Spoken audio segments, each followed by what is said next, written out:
అందరికీ నమస్కారం. పోయిన భాగంలో మనం లలితా త్రిశతి నామాలలోని 109వ నామం యొక్క అర్థాన్ని తెలుసుకున్నాం.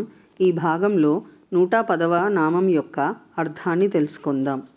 అస్మద్గురు దివ్య చరణారవిందాభ్యాం నమో నమః.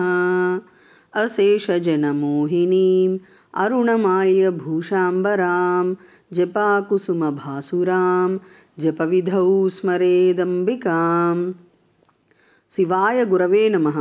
శ్రీగురు పదాంభుజములకు సభక్తికమైన ప్రణామాంజలి సమర్పణతో శ్రీ లలితా త్రిశతి నామ సంఖ్య 110.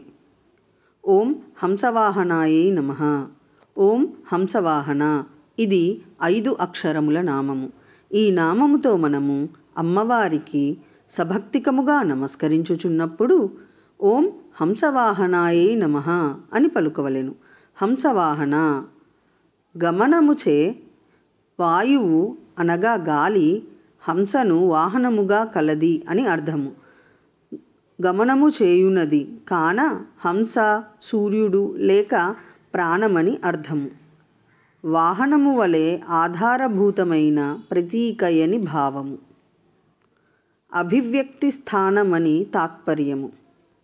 సయశ్చాయాం పురుషే, పురుషుని యందు ఏ తేజస్సు కనబడుచున్నదో, ఆకాశమున సూర్యమండలమందు ఏ తేజస్సు కనబడుచున్నదో ఆ 2 తేజస్సులు భిన్నములుగావు, ఏకమే అని శృతి చెప్పుచున్నది. సింహమును వాహనముగా కలదుట అలాగ్నే హంసను వాహనముగా కలదగుటయు ఒక్కటే అనియే భావము. అథవా హంసవాహన బ్రాహ్మీ శక్తి అయిన సరస్వతి అని కూడా భావము.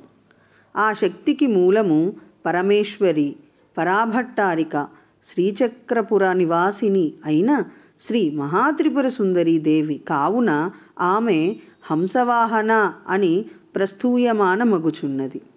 ఓం ఐం హ్రీం శ్రీం హంసవాహనాయై నమః. శివశక్తిరూపాయ నమః శివాయ. ఓం ఐం హ్రీం శ్రీం శ్రీమాత్రే నమః.